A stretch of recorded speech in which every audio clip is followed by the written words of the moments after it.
Welcome to Books and Ideas Audio, a presentation of the Vancouver Writers Fest.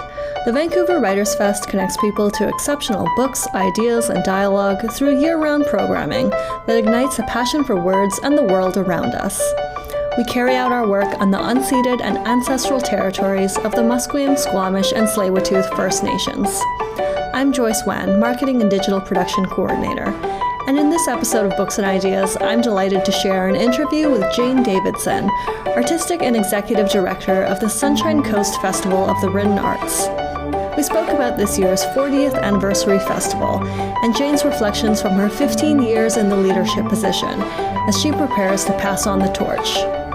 Next, hear a special release of the Sunshine Coast Festival of the Written Arts 2021 Rockwood Lecture, delivered by Seth Klein, the Director of Strategy with the Climate Emergency Unit. Klein's book, A Good War, Mobilizing Canada for the Climate Emergency, explores how we can fight the climate crisis using lessons from the Second World War. This lecture was recorded on August 14, 2021. The 2022 Sunshine Coast Festival of the Written Arts takes place from August 11 to 14 in Sechelt, BC. Tickets and further details are available at writersfestival.ca.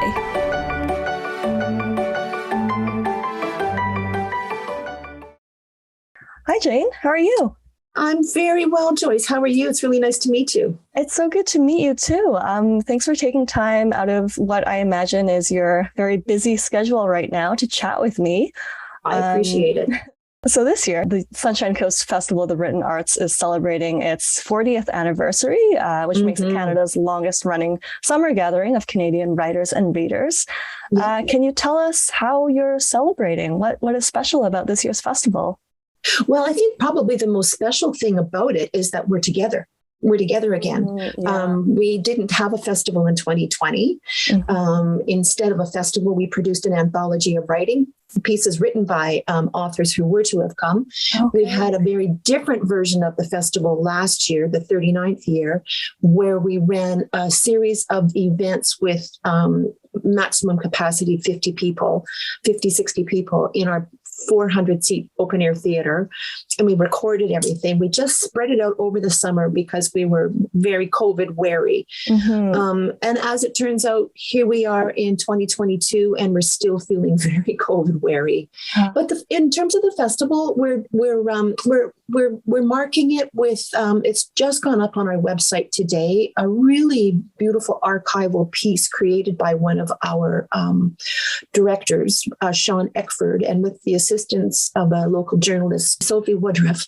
They have done this 2-part 40th anniversary podcast that is a beautiful history of the festival, starting back with our founding mothers who launched this whole thing in 1983. And so that's one piece. It's a beautiful historical record. We're honoring it as well by doing a free public event after the festival. It is in collaboration with the BC Yukon Book Prizes, and we're doing an event called Walking With on Saturday, September the 10th, and it is 3 Indigenous voices. We have a special raffle prize for the 40th anniversary. The Sun Coast Woodcrafters Guild has created this one-of-a-kind, very unique bookcase. We're filling it with the Festival 2022 titles and holding a raffle for that. So we just have a couple of little things going on. But I guess the biggest piece is that we are gathering together again, and we're still here after 40 years. Yeah, that bookcase sounds like an amazing prize. It is gorgeous. It is truly something else. It's a handcrafted piece. Yeah. That's fantastic. And so folks can find that 40-year anniversary podcast on the Sunshine Coast Festival of the Written Arts website now. And can you tell us about some of the top events happening this year, the ones that will really blow people away that people can still get tickets for? Well, it's hard for me to pick just one. And at the festival, I'm always trying to dispel the myth that the festival sells out. The festival does have a reputation for the first day of ticket sales sort of blow the roof off. And some passes sell out, but and some individual events sell out. Whereas we have a series of 21 events. They're all happening consecutively. They're all they're not at the same time, one at a time. Okay. And there's Saturday night lecture. The Rockwood Lecture is being delivered by Sheila Rogers this year, and that is the only event that has sold out. Okay. So for the first time ever, we have events left for everything else. We have tickets left for every other event. So our crowds are going to be smaller this year. And I think a lot of that has to do with the times that we're living in. Some people may not be ready to gather again. The cost of everything has gone up. It's really difficult to get to the Sunshine Coast right now, get a ferry reservation, accommodation. All of those things combined, I think, are bringing fewer people to the festival this year.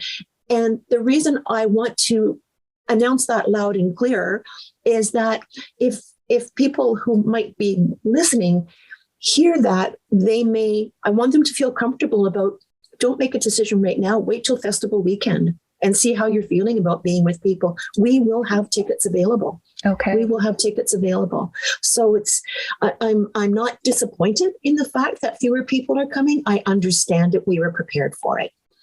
This is a transition year in so many ways. So folks should check out the lineup now on the website. Check out the lineup. I mean, we open up on Thursday night with Ivan Coyote. We have a really fabulous lineup of 25 writers. The things I'm looking forward to the most, well, it's hard for me to say what I'm looking forward to the most. I'm looking forward to all of them. Joshua Whitehead, I'm thrilled to welcome him to the festival this year. Marsha Liederman, Jen Sukfong Lee's coming. Oh boy, we have New Voices event with Cedar Bowers and Francesca Ekwayasi, hosted by Megan Cole. Just a lot of fabulous writers. And the website has everything on it. And I'll just give that a plug right now. It's writersfestival.ca. Super simple, writersfestival.ca. And all the information is right there. Oh, wow. You really snagged that URL right early. Yeah, it really is an incredible lineup this year.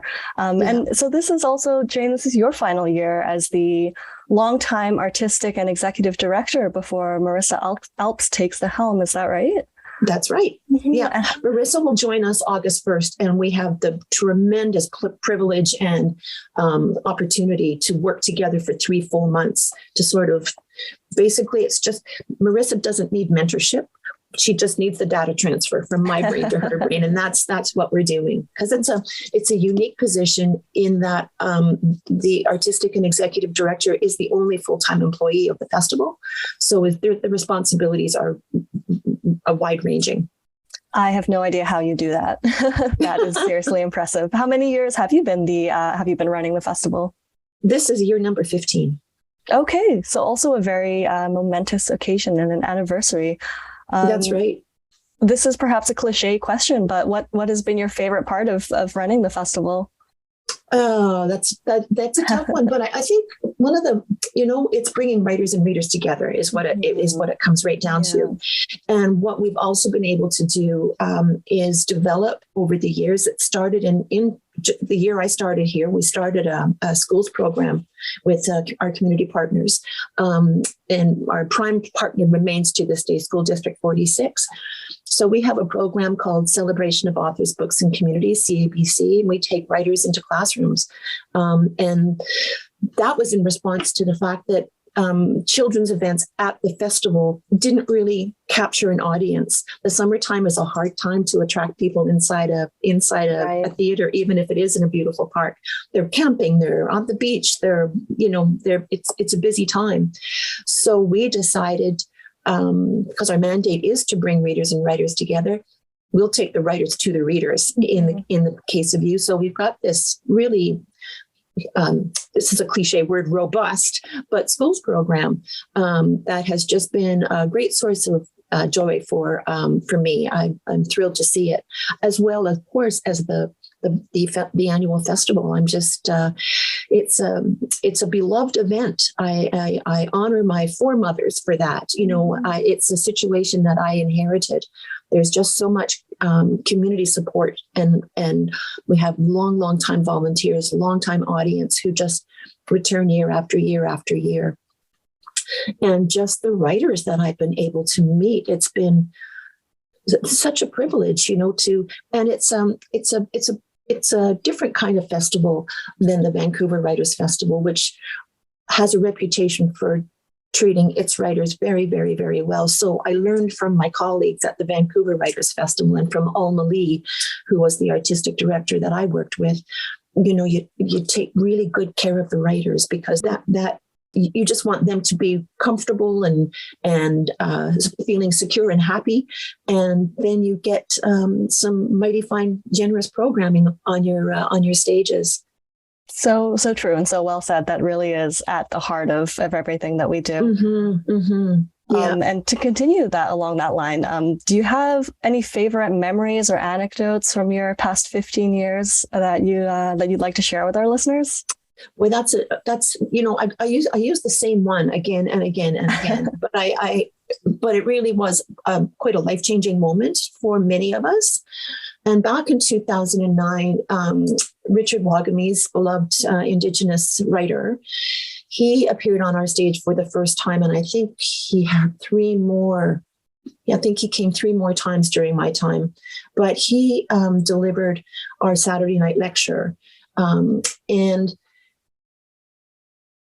he began the lecture by drums to the beat of a heartbeat. Mm-hmm. And he called in the ancestors, and he said, look, feel them around you. They're over your shoulder. They're over here. They're over here. And honestly, we all did feel that. Yeah. And it was deeply moving. And then he proceeded to talk for an hour with no notes in front of him, no script. Mm-hmm. And it just flowed out of him. And it was articulate and gracious and generous and funny and deeply, deeply moving. It was an astonishing experience.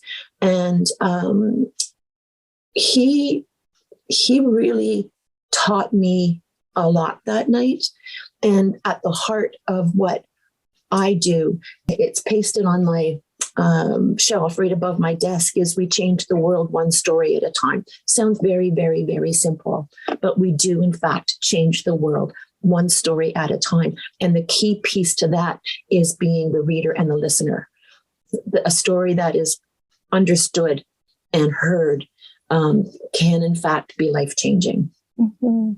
So true. That's an amazing story. And it really is the magic of literary festivals, I think, that we get to create those spaces for stories to resonate in a different way. And absolutely. And I Zoom has been such a fabulous tool for keeping those connections going throughout this pandemic. But holy cow, do I ever look forward to getting into the room with people again. Absolutely. I'll be masked up. We're all masking up. We're sticking with that protocol. Even though we're an open air venue, our demographic is older, our volunteers are older, and we'll be fine. We'll be fine, but we'll be together. Mm-hmm. And that's the most important thing. And Joyce, our venue, I hope you get to see it someday. It's really beautiful. It's a big open air cedar and fir structure surrounded by these giant trees, and we open up the gates, and you're inside, but you're outside. But it's really quite astonishing when you see it for the first time. That sounds absolutely incredible. And you mentioned you're in your office right now, which is right at the edge of that clearing. That's amazing. Yeah, it is. Definitely it's a little cabin right in a park. I'm a lucky person. I've been very, very lucky all these years. My last question for you today is, what are your hopes and dreams for the future of the Sunshine Coast Festival of the Written Arts? That long may it soar, long may it rain. Mm-hmm. I feel so confident about its future. We're in a really, really good place in terms of the board of directors, strong, tight, cohesive unit. Financially, we're secure through, the great public sector support we receive and our own sponsors and donors. And we've built we built our endowments to $1 million. So we get some significant revenue from that every year. So the festival is in really good shape. But most of all, I have such faith in Marissa. So my hope and dreams for the festival are to see Marissa realize her hopes and dreams. And I mean that quite sincerely. It's up to her and the board now, but we are in such great hands, and I can't wait for her arrival on August 1st when we start working together. That's great. Well, we wish you and Marissa all the best with this year's festival. Again, that's happening from August 11 to 14, and listeners can learn more at the website, that very coveted URL, writersfestival.ca. Jane, thank you so much for taking the time to talk with me today. Thank you very much, Joyce.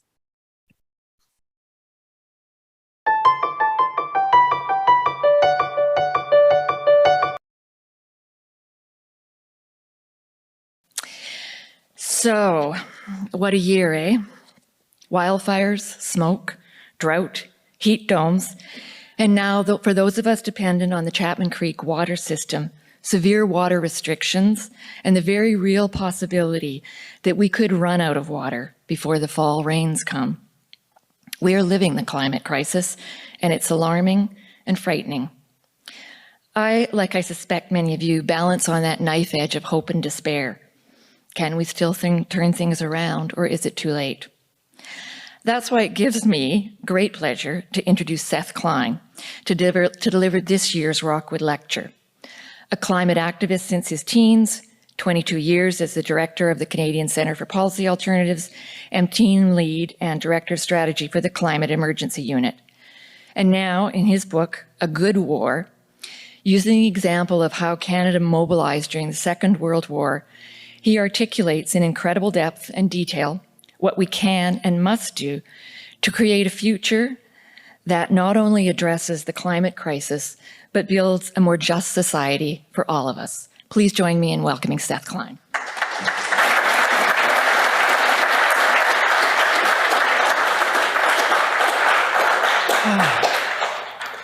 Hi, well, good evening, everyone. Thank you, Jean, for that kind introduction. Thank you all for being here. This is weird. My book came out in September. I'm closing in on my 100th book event, but this is the third one that's been with real people. Even I guess you call this pandemic sold out as I look out at you, spread out as you are. I also want to express my gratitude to the Sechelt people whose unceded territories were gathered on, and I want to return to that land matter a little later. I'm just thrilled and honored to have been invited to give this year's Rockwood Lecture, and well, truth be told, I'm a little relieved. As the last member of my immediate family to receive an invitation to speak at this wonderful festival, it's been a lot of pressure, frankly, to come up with some sort of literary offering that would be of interest to you good people, so thank you. Truthfully, speaking at this festival has special significance for me. First of all, some of you will know, much of my family lives here on the coast. Many of them are here, including my parents, Bonnie and Michael, my sister, Naomi, who is a somewhat well-known writer in certain oddball circles. My brother-in-law is here, who is also your local NDP candidate in the forthcoming election. Avi Lewis is here. And if you will allow me one blatantly partisan intervention, and this is on me, so no threat to the charitable status of this fine festival. But if you take one action away from my talk tonight, for mercy's sake, get this climate champion into the House of Commons and do everything that you can to make that happen. Thanks. In fact, brother, I don't know what you're doing here. There's a whole bunch of doors that need knocking. You've heard me speak many times. So just get out of here. Off you go. I'm also joined by my wife, Christine Boyle, whose story of political leadership in this task of our lives is one of the ones that I tell in the book. Second, I actually wrote a good chunk of the book right here on the coast, hiding away at my parents' and my sister and Avi's places. Indeed, some of my favorite parts came to me here, looking out on your sea and swimming lengths in the winter in your lovely pool just down the road. So drawing upon my book, I'm going to give a 35, 40-minute talk about how to mobilize Canada for the climate emergency. But as I hope you'll find, I think what I have to share has something to offer about the spirit of Canada, past and present, the theme of this annual lecture. It's a story excavated from our not too distant past with some helpful lessons for our present predicament. And then I'm looking forward to a spirited Q&A. So, welcome, friends, to this summer of reckoning with the climate emergency. First, it was the heat dome, the event that shattered temperature records and robbed us of nearly 600 of our fellow British Columbians, about a third as many as died from COVID in British Columbia in the entire pandemic. And then cooking to death as many as 1 million coastal sea creatures. This has been followed, of course, by hundreds of wildfires, forcing the evacuation of thousands from their homes and most dramatically burning the entire historic town of Lytton to the ground. It's been an unsettling summer, eh? As we emerge from one crisis and stumble into the next, out of the frying pan into the fire. And no, this is not the new normal. It is, I am afraid, but a taste of things to come. If you thought that the last 18 months of pandemic living were disruptive, you ain't seen nothing if we don't get serious about the climate crisis. As disruptive as COVID has been, it didn't upend our food and water systems the way the climate crisis will, as Jean alluded to. And as anxiety-producing as the pandemic has been, it didn't have the physical effects that extreme heat does. In the pandemic, particularly in the early days, we all remember, right? As we gathered and banged pots and pans at 7 p.m., most of us were our best selves, right? But extreme heat messes with your brain and with our capacity to cope just when we most need to call upon our best selves. And then this past week, as if we needed any more proof, the IPCC, 200 plus of the world's top scientists, offered up yet another terrifying warning that we're on borrowed time.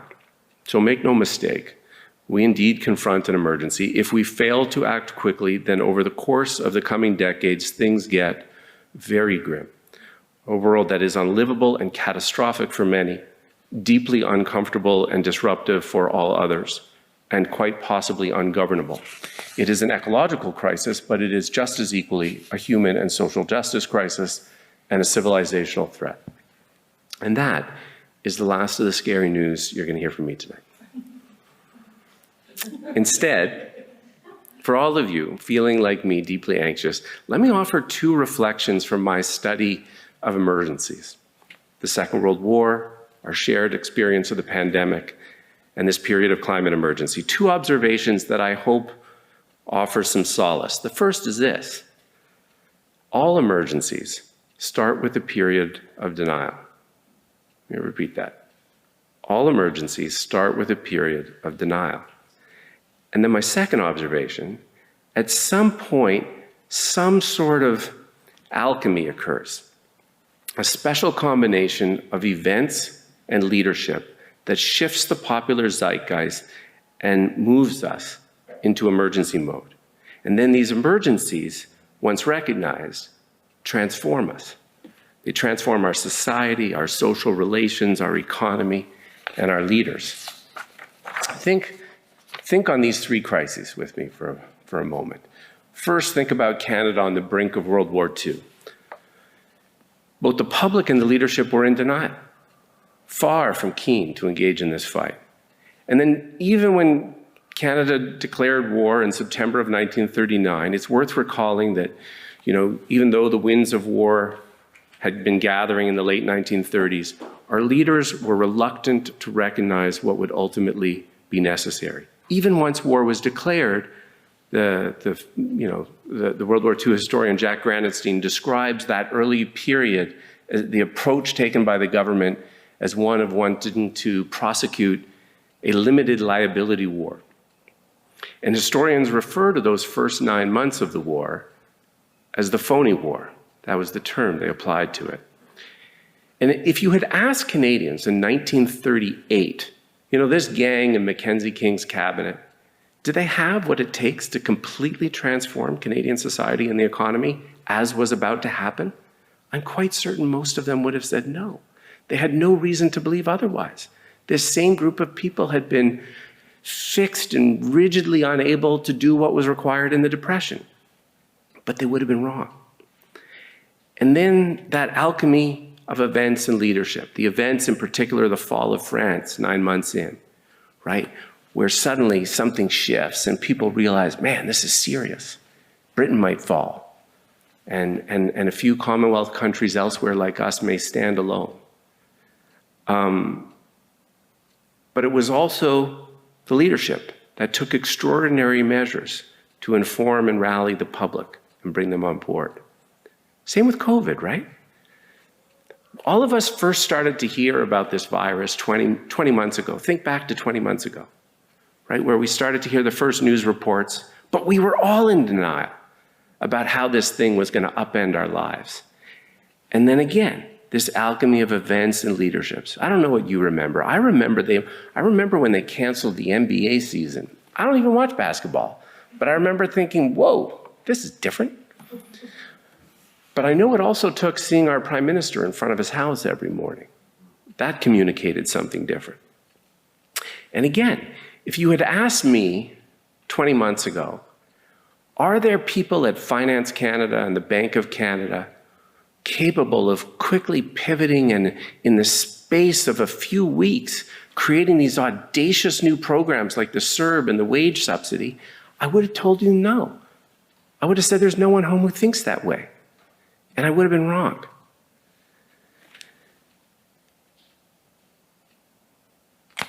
There is, in both of these examples, both the war and the pandemic,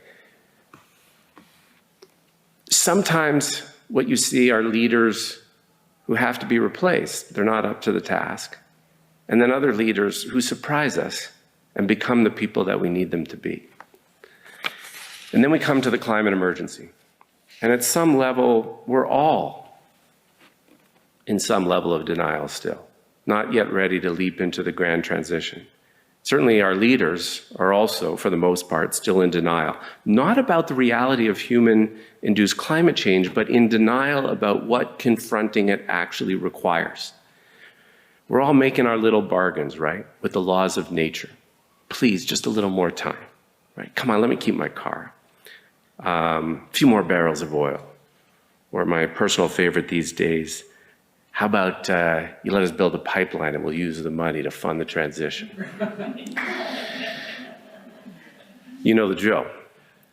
Now, the transformative events are already occurring. That's what these extreme weather events are, these attacks on our soil. Although unhelpfully, they don't occur everywhere at the same time, and so we're not all galvanized at once. But the alchemy's second ingredient, the leadership, is not there yet. But so it was in 1939, right? That's my point. Canada was on the cusp of being completely transformed by its Second World War experience. Yet right up to the 11th hour, our government and most of the public still hoped to avoid getting dragged into that fight. And I feel like that's where we find ourselves today in this similar awkward period. This is the time of our phony war, where in the summer, in summer 2019, 2 summers ago, the federal government passed a climate emergency motion in the House of Commons one day and then reapproves the Trans Mountain Pipeline the very next day. That's a dynamic that I call the new climate denialism at play. It's a concept I unpack in the book. But as with the Second World War, I'm convinced that this phony war period isn't going to last, that it is indeed about to end. Most of us know that the battle of our lives must soon get underway. Most of our leaders in government and industry are now talking tough on climate, but in deeds, they're not there yet. So we mobilize to put fires out, but so far, not yet to mobilize. We don't mobilize to prevent them. Now, I hope and believe that my book calls on us to adopt an entirely new and different approach to the crisis than the one that we've pursued to date. And while the book endeavors to tell the truth about the severity of the crisis that we face, I've been gratified that, for the most part, people are finding the book unusually hopeful. And its original twist, as Jean said at the outset, is that, and as the title suggests, the book is structured entirely around lessons from the Second World War. Now, there's no small irony in me coming to this framework that I'm invoking. And like many of you, I'm sure, I also wrestle with this war analogy. My own political activism started as a teenager in the peace and disarmament movement of the 1980s. Moreover, I am the child of Vietnam War resistors, these people sitting right here. That is how I happen to be Canadian. But I am now strongly of the view that climate breakdown requires a new mindset, to mobilize all of society, galvanize our politics, and to fundamentally remake our economy. In fact, let me share an initial story from my book about a World War II vet named C.G. Gifford. Giff also came uneasily to the idea of war. It was actually while swimming here in the Sechelt pool that this parallel occurred to me. Some of those who served overseas during the Second World War drew lessons from their war experience that motivated them to fight for peace and human survival for the rest of their lives. They never stopped doing what they could to secure our collective future. And when I was a teenage peace activist in the 1980s, I had the great fortune of getting to meet some of these people, including Giff, a lovely man, and co-founder and longtime chair of an organization called Veterans Against Nuclear Arms, or VANA. Gifford was raised in a pacifist household, but as he watched the rise of fascism as a young man in the 1930s, he became convinced that Hitler had to be stopped. He joined the Royal Canadian Air Force in 1941. He became a navigator, flew 49 bombing raids, and was awarded the Distinguished Flying Cross. One of his last raids was the bombing of the German city of Dresden. On the night of February 13th, 1945, as the war was nearing its end, over 1,000 bombers flew across the English Channel and dropped as many as 200,000 bombs on that historic city, causing a firestorm that killed 25,000 people. Like some of you, I suspect, I first learned of that Dresden firebombing in another book, right? Kurt Vonnegut's Slaughterhouse-Five. The necessity of the operation has long been a source of controversy, and Gifford recalled that he and fellow flyers didn't feel good about the mission even before they left. They doubted the city's military value. When I got to meet Gifford in the late 1980s, he still looked dashing, but I'd seen him before in a wonderful NFB documentary called Return to Dresden. The film followed Gifford on a trip back to the city in 1985 when he attended events marking the 40th anniversary of the bombing. And in one scene, which I can still remember watching in awe as a teenager, Gifford is mobbed by dozens of city residents once he's identified as a veteran turned peace activist who was part of the bombing mission. It's a very emotional moment, but Gifford remains remarkably calm as he listens and talks with this crush of people who lived through the destruction. Tell him about the firestorm, one woman asked the translator. Tell him that 3 of our sons lie here under the rubble, asked another. Tell him, thank you for coming here, and that he should fight for peace together with us, another request. Gifford and a handful of other vets from founded VANA in Halifax in 1982, when the Cold War and nuclear arms race were still in full swing. And as some of you will remember, then US President Ronald Reagan talked about fighting and winning a limited nuclear war. And alarmed by talk like that, and fearing for our future, It wasn't long before VANA chapters had sprung up in cities across Canada and grew to 800 members, most of them Second World War vets. They would attend peace marches and Remembrance Day ceremonies wearing white berets to symbolize both their past in the military and their desire for peace. After the war, Gifford became a social worker and then a university professor. He died in 1993. Those VANA vets are no longer with us as we now face down the climate emergency. But if they were, I have no doubt that they would be with us in this fight, marching with the student climate strikers. They led the way, taking lessons from the Second World War to confront global crises in the present.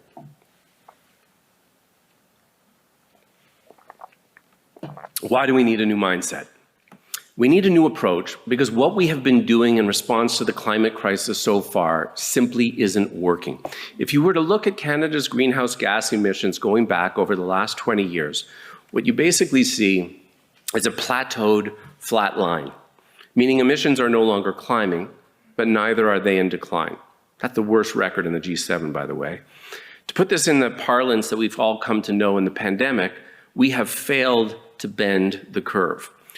Despite decades of calls to action, our emissions are not on a path to stave off that horrific future for our children and future generations. We have run out the clock with distracting debates about incremental changes, but where it matters most, actual GHG emissions, we've accomplished precious little. And so here we are, confronting this harrowing gap between what the science says we must do and what our politics seems prepared to entertain. I didn't actually start off planning to write a war story. My book project began as an exploration of how do we tackle that gap? How do we align our politics and economy in Canada with what the science says we urgently need to do? And the book is that. But in the original book outline, I had only and ever intended to have a single chapter on lessons from the Second World War, because I had long been intrigued by the war as an example of rapid economic transformation. But as I delved into that research, I began to see more and more parallels between our wartime experience and the current crisis, and ultimately decided to structure the entire book around lessons from Canada's World War II experience. Because I see in that history this helpful and in fact hopeful reminder that we have done this before. We have mobilized in common cause across society to confront an existential threat, and in doing so, we have retooled our entire economy twice, in fact, once to ramp up military production, another time to reconvert to peacetime, all in the space of 6 years. So the book explores what that wartime scale climate mobilization could actually mean and look like. Each chapter jumps back and forth in time between stories of what Canada did in the war and what we now face. And in those comparisons, it answers questions like, how has public opinion rallied to support mobilization during the war, and how might it be galvanized again? What was the role of government, the news media, arts and culture? How is social solidarity secured across class and race and gender, and can we do that again? How is national unity established across Canada's many provinces with all their differing interests, and can we successfully achieve that again as we move off fossil fuels? How did we marshal all of our resources to produce what was needed, and how do we do that again? How do we pay for the transformation, and can we mobilize the necessary finances again? Interestingly, what supports were offered for returning soldiers? And is there a model there for just transition for fossil fuel workers today? What was the role of Indigenous people in the war? And what is it in today's transformation? What was the role of youth and social movements then and now? And importantly, while most of the chapters laud what Canada did in the war, a couple deal with the war's cautionary tales, the warnings of things that brought us shame, the internments, the squashing of civil rights, the poisoning of Indigenous lands, and perhaps most apt to the current crisis, the shameful response to refugees. So those things that we don't want to repeat. And running through it all, what sort of political leadership do we require to see us through challenges like this? Now, given that this is a writer's festival, let me say a bit more about this literary device that I landed on, this wartime comparison. This is my first book. It's the most creative thing I've ever done, that's for sure. I spent 22 years with the Canadian Centre for Policy Alternatives writing policy reports. Now, they were good. They weren't exactly gripping. So when I set out to write a book, I talked and met with a bunch of real writers like Naomi and other friends who were writers. And they all said something similar. You know, having spent 22 years just trying to appeal to people's heads, I said, in a book, you got to appeal to their heads and their hearts. And to do that, you need story, you need narrative. And of course, as I delved into the research on World War II, of course, there's so much story and narrative there. But landing on the World War II structure didn't merely give me a nice device and narrative for the book. It also jolted my thinking about emergencies. I've been dealing with the climate file for years, but it made me look at that with fresh eyes. And this historic excavation, I think, it helps to liberate our imagination, our sense of possibility. One of my mentors in the book is a fellow named Alex Himmelfarb, a former clerk of the Privy Council. And he made this point to me about the legacy of neoliberalism. He said, you know, the most insidious legacy of 40 years of neoliberalism, it's not the tax cuts or the spending cuts or the deregulation or the privatization.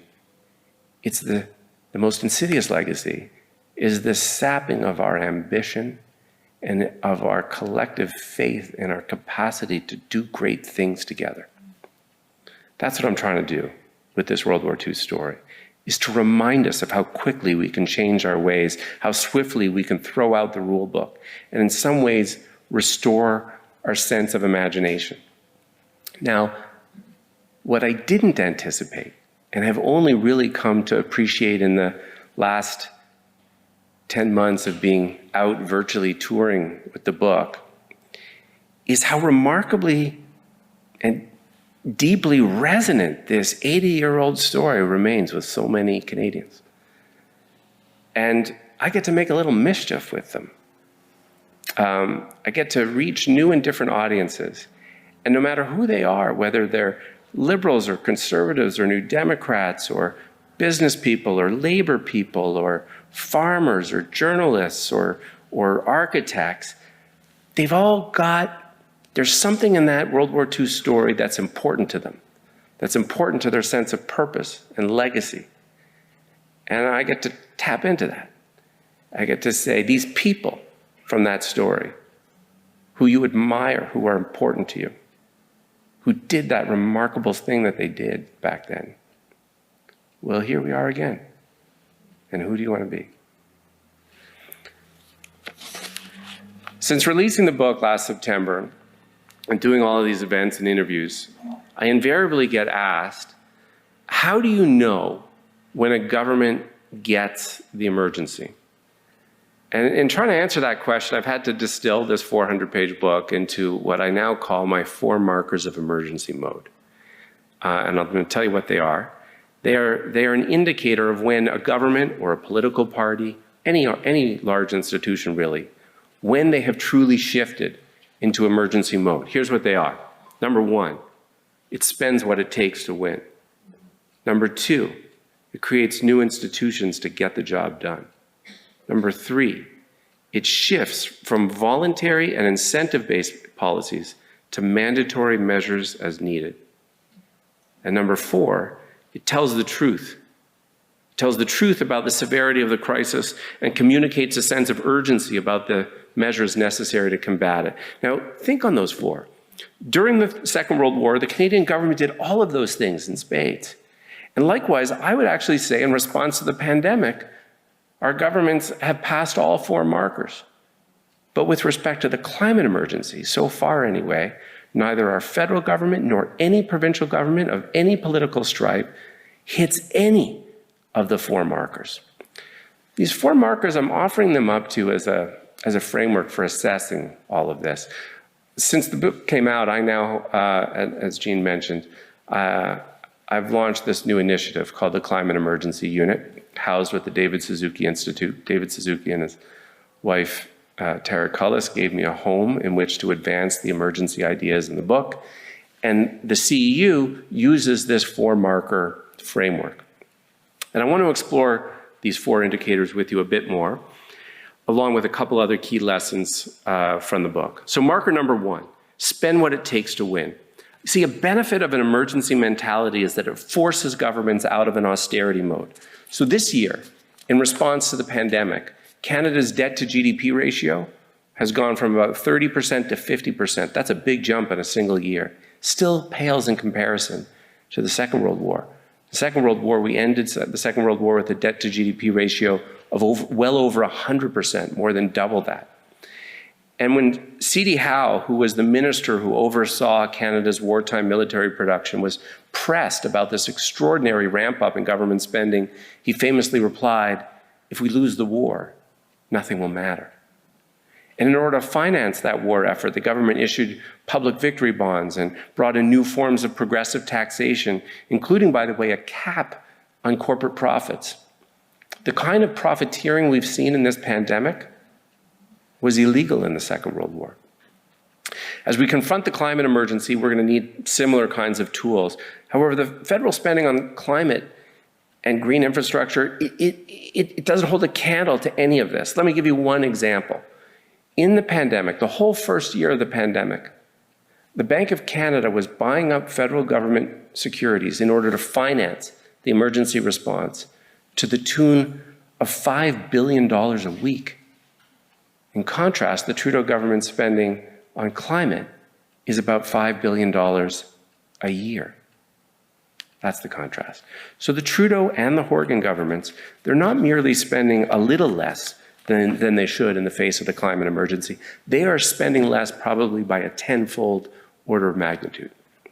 Marker 2, create the economic institutions needed to get the job done. So during the Second World War, starting from a base of virtually nothing, the Canadian economy and its labor force pumped out a volume of military equipment that is simply mind-blowing. During those 6 years, Canada, with a population less than a third what it is today, produced 800,000 military vehicles, more than Germany, Italy, and Japan combined, 16,000 military aircraft, ultimately building the fourth largest air force in the world at the time. And here in our province, where we seem to struggle to build a single BC ferry anymore, we produced over 300 ships, again, from a base of virtually nothing. Remarkably, the Canadian government, under the leadership of this guy, C.D. Howe, established 28 crown corporations in order to expedite all of that. Howe was Howe was no lefty, by the way. He was on the right wing in the Mackenzie King cabinet, but he was seized with the task. Happy to give contracts to the private sector, but anytime they couldn't quickly do what needed doing, he creates another crown corporation to do it. What a contrast. In response to the climate emergency, we've seen nothing of this sort.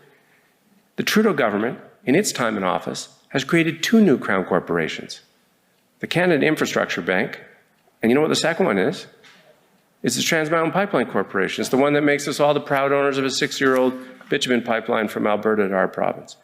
If our government really saw the climate emergency as an emergency, it would, like C.D. Howe did, quickly conduct an inventory of all of our conversion needs, determine how many heat pumps and solar arrays and wind farms and electric buses we're going to need to electrify virtually everything and decarbonize our society and end our reliance on fossil fuels. And then it would establish a new generation of crown corporations to ensure those items are manufactured and deployed at the requisite scale. Third marker, shift from voluntary and incentive-based policies to mandatory measures. Now, as I explained earlier, for the last 20 years, Canada's greenhouse gas emissions have just flatlined. Why? I think a major reason for that is that if you survey all of our federal and provincial climate policies to date, you know what they almost all have in common? They're voluntary. We encourage change. We incentivize change. We offer rebates. We send price signals. You know what we have not done? Require. If we're going to meet the greenhouse gas targets that we urgently need to, we're going to need near-term dates by which certain things will be required. For example, we would say the purchase and sale of vehicles will not be allowed to be fossil fuel vehicles as of the year 2025. We would mandate that all new buildings will not be permitted to use natural gas or other fossil fuels as of next year. We would ban the advertising of fossil fuel vehicles and gas stations. That's how we'd make clear that this is serious. Which leads to the fourth marker, tell the truth and rally the public at every turn. It took leadership to mobilize the public in World War II. In frequency and in tone, in words and in action, emergencies need to look and sound and feel like emergencies. And the leaders that we best remember from the Second World War were these outstanding communicators who walked this careful line. They were forthright with the public about the severity of the crisis, and yet still managed to impart hope. And their messages were amplified by a news media that knew which side of history they wanted to be on, and by artists and an entertainment sector keen to rally the public. Likewise, we've all witnessed our governments do this in the last year and a half, right? They've modeled emergency communications, daily press briefings, hearing regularly from health officials, the media taking seriously its role and its duty to inform us on a daily basis. That's what it looks like. None of this consistency and coherence, however, is present with respect to the climate emergency. When our governments don't act as if a situation is an emergency, or worse, when they send contradictory messages by approving new fossil fuel infrastructure, they're effectively communicating to the public that it's not an emergency. Now, those are my 4 markers. I want to offer 2 other quick lessons. One is that, and it's a thread that runs through the book, it's that inequality is toxic to social solidarity and mass mobilization. There's a lot of climate policy purists out there who say, don't link taking climate action to inequality and all these social justice issues. Like, it's complicated enough as it is, right? Don't weigh it down. Don't make it more complicated. And I think they're wrong. I think they're wrong, first of all, because these issues are inherently linked. The richer you are, the higher your emissions. The poorer you are as a household or a community or a country, the more vulnerable you are to climate change. But the second reason that we have to link these issues is because that's how we win. A successful mobilization requires that people make common cause across class and race and gender, and that the public have confidence that sacrifices are being made by the rich as well as middle and modest income people. Interestingly, to go further back in history, in the First World War, inequality and rampant, grotesque profiteering undermined social solidarity. It undermined mobilization. It undermined recruitment efforts. That's why we had the conscription crisis. So at the beginning of the Second World War, the King government was very cognizant of this and wanted to avoid that. And so what did they do? They bring in all these new progressive taxes during the war. They bring in a cap on corporate profits during the war. They bring in Canada's first major income transfer programs during the war. Unemployment insurance comes in the war. The family allowance comes in during the war. The Marsh Report, this commission that lays the architecture for the whole post-war welfare state, is written during the war and is offered up to Canadians as a pledge and a promise that the country they will come back to will look different and be more just than the one they were leaving behind. That's when the mobilization happens. That's when they start hitting their recruitment numbers. All of which has this historic echo, I think, in the tremendous appeal of the Green New Deal, right? This idea that, my point in recalling all of this as we face down the threat and the need for mobilization is twofold. First, to appreciate how inequality serves as a barrier to cross-society mobilization. And second, to understand that effective mobilization isn't merely about building more planes and more tanks, or today more wind turbines and solar panels. It requires fulfilling a promise that we will better look after one another, that we will offer good jobs and income supports to all, and that people will be treated with dignity and fairness. When you're asking people to embark on a grand undertaking like this, something into the unknown, that's how you keep everyone on the bus. And that's why you see, when you do polling on the Green New Deal, it's the Green New Deal that links tackling climate with inequality. It's incredibly popular. When we link ambitious climate action with tackling inequality, support doesn't go down, it goes through the roof. My final lesson, as I foreshadowed off the top, and it's that Indigenous leadership and title and rights are central to winning. Let me make my point with another story about a World War II vet. One morning as I was writing here on the coast in 2019, a news item came across the radio about the death of Louis Levi Oakes, the last of the Mohawk code talkers from the community of Akwesasne.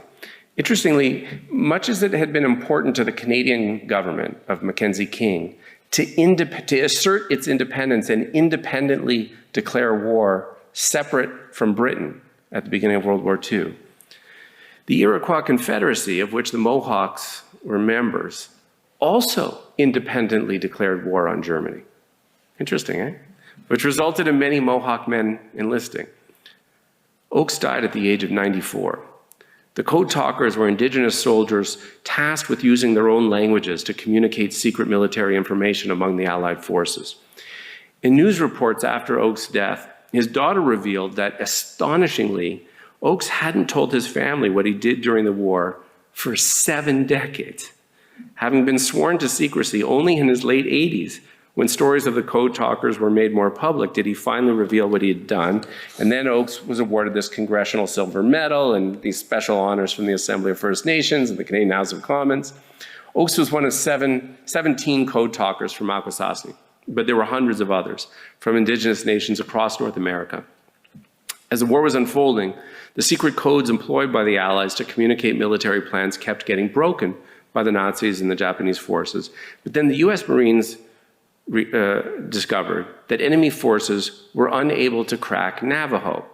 And ultimately, 33 Indigenous languages were used by various branches of the Allied forces, including a number from Indigenous nations in Canada, including Mohawk, the Mohawk language, Cree, Tlingit, Ojibwe. But as I learned all of this, it struck me that there is in this piece of wartime history a tragic irony. Our two countries have spent generations trying to erase Indigenous languages from the earth, literally beating them out of children in residential schools, only to then uncover that these languages were the unbreakable code. That's what they were dubbed in the war, credited as having been vital to victory in certain battles, particularly in the Pacific. And then if we fast forward to today, the same can be said about Indigenous rights and title, which similarly our two countries have spent generations systematically abusing and violating. And yet, as our mainstream politics dithers and dodges on meaningful climate action over and over and over again, it is the assertion of Indigenous title and rights that's buying us time, slowing and blocking new fossil fuel projects until our larger politics comes into compliance with the climate science. Final thought. And then we'll open this up to Q&A. Just as the Second World War ended the Great Depression and banished unemployment, as we rebuild from this pandemic, an ambitious climate plan with massive green infrastructure spending, a Green New Deal, could be just what we need. The vital and urgent challenge now is to ensure that we use this experience and the opening that it creates to catapult our societies into the post-carbon economy. As Arundhati Roy urges, the pandemic, like past ones, should be seen as a portal, a gateway between one world and the next. We must not return to yesterday's normal with all of its inequalities and fossil fuel reliance. It's also why this upcoming federal election is so important. This next parliament has our fates in its hands. And we need a squad of champions to be elected, like Avi. We need another minority government. And ridings like this matter in order to produce that outcome. I also want to highlight a notable difference between the pandemic and this climate crossroads moment. People talk about COVID fatigue, and that's been real. And some have responded to my thesis by saying, look how quickly we tired of the emergency in this pandemic in less than a year. And now you're asking people to spend multiple years in emergency mode tackling the climate crisis. But here's the distinction. The things that we were called upon to do in response to the pandemic are anathema to all of our social instincts. Stay home, isolate. That's hard. The good news about the climate mobilization is that it calls on us to do precisely the opposite, to get out there and do something grand together. Like many of you, as I read the latest scientific warnings, I'm afraid.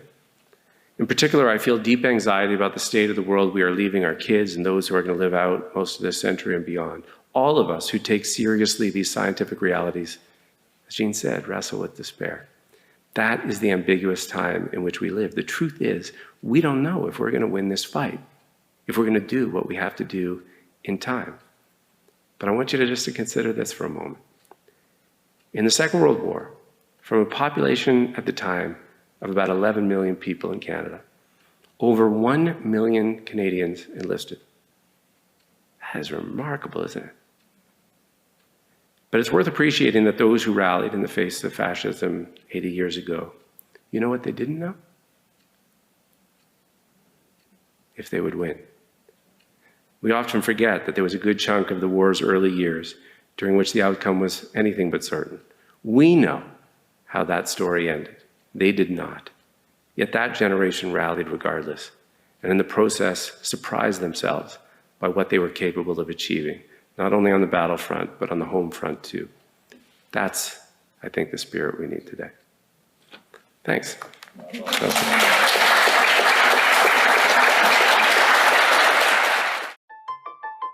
You have been listening to Books and Ideas Audio, a presentation of the Vancouver Writers Fest.